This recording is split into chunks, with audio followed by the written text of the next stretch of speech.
Happy Friday and good morning. I'm Chief Meteorologist Mackenzie Lake here with a look at our full Friday forecast. So first, I want to talk about the earthquake that shook Northern California yesterday afternoon. Around 11:30, the USGS reported a 7.0 magnitude earthquake about 60 miles outside of Eureka. This did occur in the water, and this did prompt a tsunami warning for a lot of Northern California and even Southern Oregon. So of course, we live along the West Coast. We are no strangers to earthquake. It is in fact earthquake country. And of course, we're very familiar with different fault lines. What I went ahead and did is pulled up some of these different fault lines here. So we have the Cascadia subduction zone. And then you can see here along California, we have the San Andreas Fault. What's interesting about the earthquake that took place yesterday, it's actually in between three different fault lines. So with that earthquake, it is an active area there. But with a magnitude 7.0, the National Weather Service and the Tsunami Warning Center both issued a tsunami warning for, again, a lot of Northern California, Southern Oregon. People were evacuating yesterday, but within an hour that was allowed to expire and be canceled. So let's go ahead and talk about the dynamics behind earthquakes, and then we're going to talk about how an earthquake can actually cause a tsunami to form. So let's take a look here. There are two different types of earthquakes. We know when an earthquake occurs, it's two tectonic plates smashing together. So let's focus on the normal fault and the strike slip fault. We're going to focus on the normal fault first because this is where those tectonic plates, one is shoved up and over the other. So with a normal fault, those are typical to cause tsunamis when they occur in the water.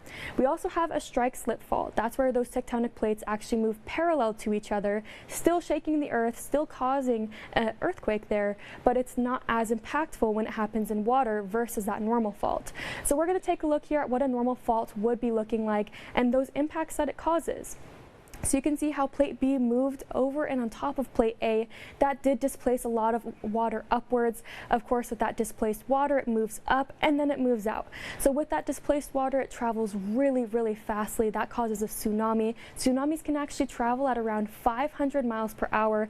That's close to jet speed. That's close to a jet plane speed.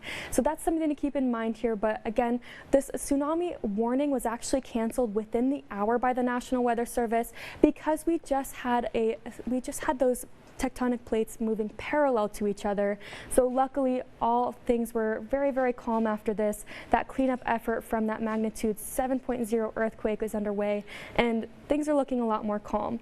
Luckily, let's transition back to weather because we just have such a beautiful forecast on tap for us. We're tracking high pressure. All of California is going to see sunny skies. And take a look at temperatures. The entire area well above average. We're going to warm up to 73 degrees here in Santa Barbara, and it's Friday. The weekend's right around the corner. We have so many fun holiday events going on. So here's a look at each holiday event and what your forecast is looking like.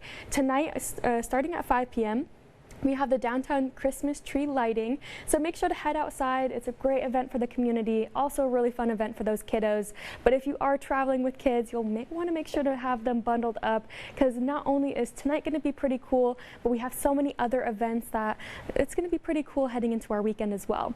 So take a look here. We have the holiday parade starting Saturday at 6 p.m. in Goleta. So temperature-wise, it's going to be a little bit more mild there, 55 degrees. You'll likely want to grab that jacket if you're planning to stay the entire time. I think by about 9 or 10 p.m. that's when we run into some areas of fog, not only in Goleta, but a lot of our fog-prone areas as well. So Santa Barbara, Santa Maria. Maybe you're heading to the Parade of Lights on Saturday. This starts at 5:30 p.m.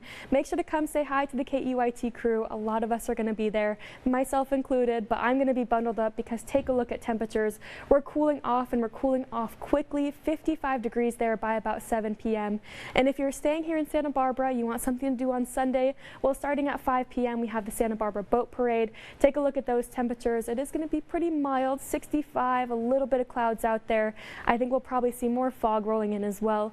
It is going to be that pattern of fog and clouds in the morning, better clearing. And then temperature-wise, warming up beautifully. Take a look at the south-facing beaches here. So again, 73 in Santa Barbara, 74 there in Montecito, upper 60s for Carpinteria and Summerlin. And take a look at some of these inland areas. Shocking that we're 6 days into the month of December, but we're warming up to 78 degrees in Coyama. I'm forecasting for 72 in Santa Maria and in Santa Ynez as well. Take a look at the coastline there, back up into the 60s, 75 in San Luis Obispo. Bright sunny skies for the entire region here. Ventura County, that slight offshore push, warming us back up into the 60s and 70s as well. Have a good Friday and a great weekend.